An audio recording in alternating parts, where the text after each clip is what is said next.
Assalamualaikum warahmatullahi wabarakatuh. Kami di sini akan mempresentasikan tugas UAS pemrograman terdistribusi yang beranggotakan kelompok saya Aisyah Yulia Amini NIM 202023003. Saya Rosidino Aditya Asenat NIM 202023009. Saya Vinensius Agatha Wahyutama NIM 202023007. Saya Mardhani Nugroho dengan NIM 202023016. Kami di sini akan membahas materi bab 4 tentang sistem operasi terdistribusi. Yang pertama akan saya jelaskan terlebih dahulu. Untuk materi yang pertama yang akan saya bahas tentang sistem operasi terdistribusi adalah salah satu implementasi dari sistem terdistribusi, di mana sekumpulan komputer dari prosesor yang heterogen terhubung dalam satu jaringan. Koneksi dari objek-objek ini secara tertutup bekerja secara bekerja sama untuk melakukan suatu tugas atau pekerjaan tertentu. Tujuan utamanya adalah untuk memberikan hasil secara lebih, terutama dalam file system, namespace, waktu pengolahan, keamanan, akses ke seluruh resource seperti prosesor, memori, penyimpanan sekunder, dan perangkat keras. Sistem operasi terdistribusi bertindak sebagai sebuah infrastruktur atau rangka dasar untuk network transparency resource management. Infrastruktur mengatur low-level resource seperti prosesor, memori, network interface, dan peripheral device yang lain. Untuk menyediakan sebuah platform untuk pembentukan atau penyusunan hingga level resource seperti spreadsheet, electronic mail message, Windows.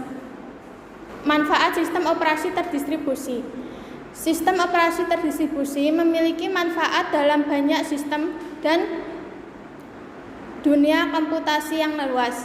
Manfaat-manfaat ini termasuk dalam sharing resource, waktu komputasi, dan komunikasi. Yang pertama yaitu share resource. Walaupun perangkat sekarang sudah memiliki kemampuan yang cepat dalam proses-proses komputasi atau misal dalam mengakses data, tetapi pengguna masih saja menginginkan sistem berjalan dengan lebih cepat. Apabila hardware terbatas, kecepatan yang diinginkan user dapat diatasi dengan menggabungkan perangkat yang ada dengan sistem DOS. Kedua, manfaat komputasi. Salah satu keunggulan sistem operasi terdistribusi ini adalah bahwa komputasi berjalan dalam keadaan paralel. Proses komputasi ini dipecah dalam banyak titik yang mungkin berupa komputer pribadi, prosesor tersendiri, dan kemungkinan perangkat prosesor yang lain. Sistem operasi terdistribusi ini bekerja baik untuk memecah komputasi ini pada dalam mengambil kembali hasil komputasi dari titik-titik klaster untuk ditampilkan hasilnya. Ketiga, reliabilitas.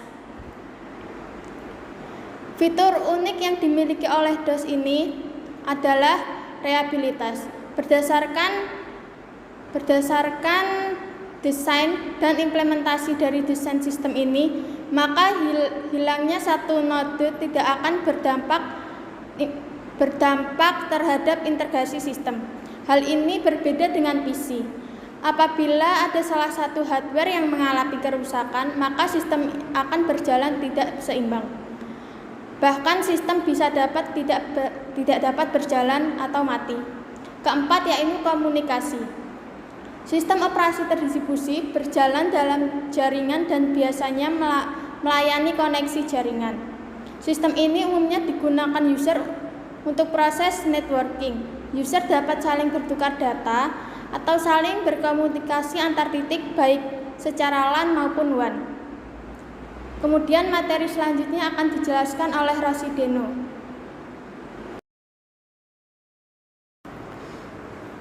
Baik, materi selanjutnya akan saya jelaskan. Fungsi sistem operasi secara garis besar mempunyai dua tugas utama, yaitu sebagai pertama, pengelola seluruh sumber daya pada sistem komputer atau resource manager. Yang dimaksud dengan sumber daya pada sistem komputer adalah semua komponen yang memberikan fungsi atau manfaat. Dengan pengertian lain adalah semua yang terdapat atau terhubung ke sistem komputer yang dapat untuk memindahkan, menyimpan, dan memproses data, serta untuk mengendalikan fungsi-fungsi tersebut. Sumber daya pada sistem komputer antara lain: yang pertama, sumber daya fisik. Contoh dari sumber daya fisik diantaranya ada keyboard, barcode reader, mouse, joystick, light pen, trackball, touchscreen, pointing device, floppy disk, drive, hard disk, tape drive, optical disk, CD-ROM, drive, CRT, LCD, printer, modem, Ethernet card, dan RAM, cache memori, register, kamera, sound card, radio, register, scanner, plotter, dan sebagainya.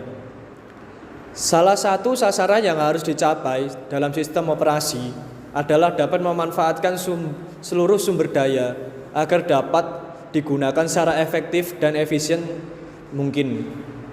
Yang kedua, sumber daya abstrak terdiri dari data, misalnya smartphone untuk pengendalian sinkronisasi proses-proses, PCB, proses control block untuk mencatat dan mengendalikan proses, tabel segmen, tabel page, inode, FAT, file, dan sebagainya.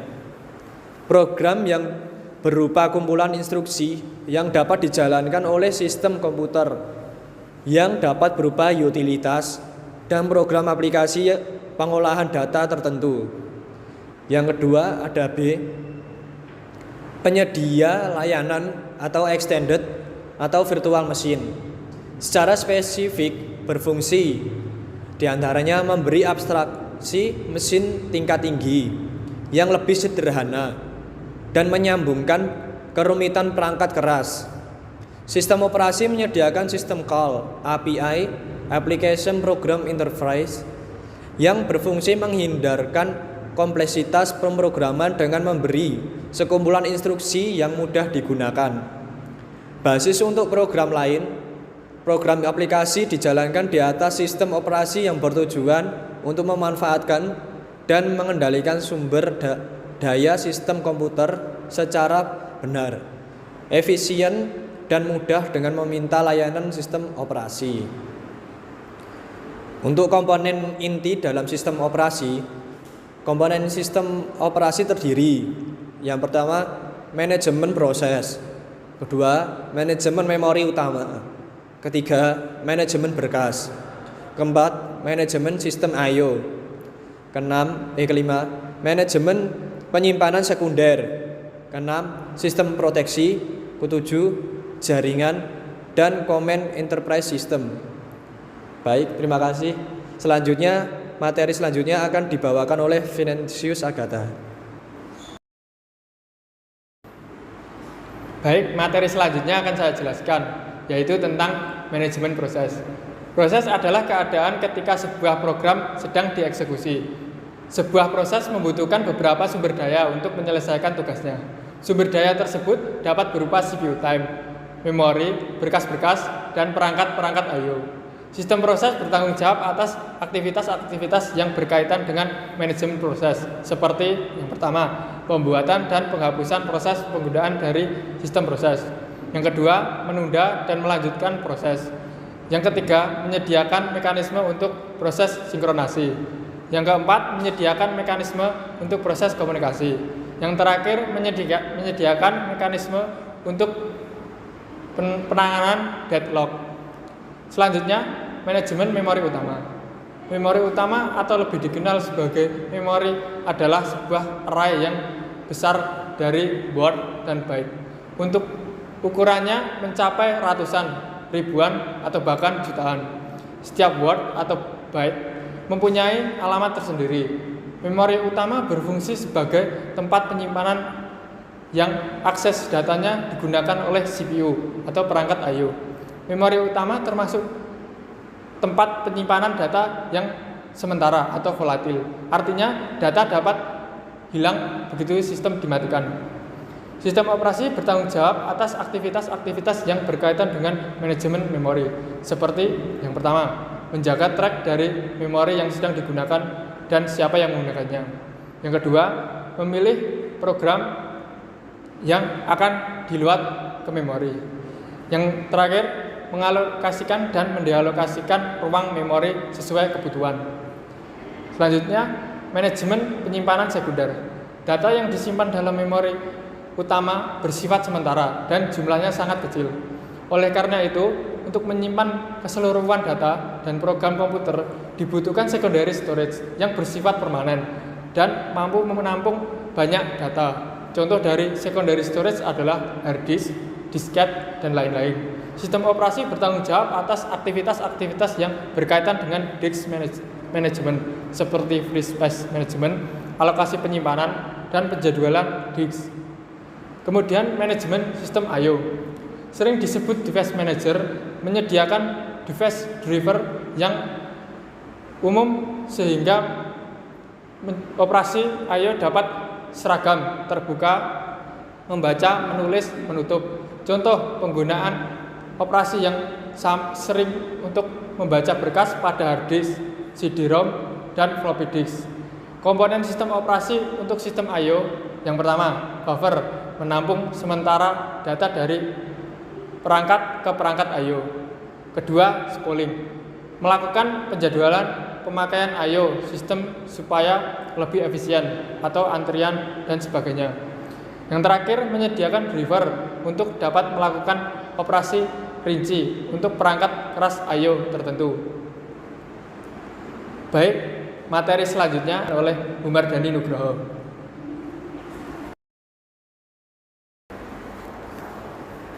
Baik, materi selanjutnya akan saya jelaskan, yaitu manajemen berkas. Manajemen berkas adalah kumpulan informasi yang berhubungan sesuai dengan tujuan pembuat berkas tersebut. Berkas dapat mempunyai struktur yang bersifat hierarkis atau direktori, volume, dan lain-lain. Sistem operasi bertanggung jawab 1. Pembuatan dan penghapusan berkas. 2. Pembuatan dan penghapusan direktori. 3. Mendukung manipulasi berkas dan direktori. 4. Memetakan berkas ke secondary stroke. 5. Membackup berkas ke media penyimpanan yang permanen atau non-volatile. Yang selanjutnya, sistem proteksi. Proteksi mengacu pada mekanisme untuk mengontrol akses yang dilakukan oleh program, prosesor, dan pengguna ke sistem sumber daya. Mekanisme proteksi harus 1. Membedakan antara penggunaan yang sudah diberi izin dan yang belum. 2. Specify the control to be imposed. 3. Provide a means of enforcement. Dan selanjutnya adalah jaringan. Sistem terdistribusi adalah sekumpulan prosesor yang tidak berbagi memori atau clock. Tiap prosesor mempunyai memori sendiri. Prosesor-prosesor tersebut terhubung melalui jaringan komunikasi. Sistem terdistribusi menyediakan akses pengguna ke bermacam sumber daya sistem. Di antaranya 1. Increased data availability. 2. Enhanced reliability. 3. Computation speed up. 4. Increased data availability. Dan yang terakhir, enhanced reliability. Command Interpreter System. Sistem operasi menunggu instruksi dari pengguna, command driven.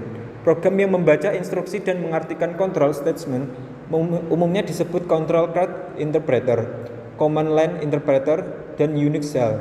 Command interpreter sistem sangat bervariasi dari satu sistem operasi ke sistem operasi yang lain dan disesuaikan dengan tujuan dan teknologi I/O device yang ada. Contohnya CLI, Windows, Pen-based atau touch, dan lain-lain. Selesai sudah materi yang kami sampaikan. Terima kasih. Demikian presentasi dari kelompok kami. Bila ada kurang lebihnya, kami mohon maaf yang sebesar-besarnya. Wassalamualaikum warahmatullahi wabarakatuh.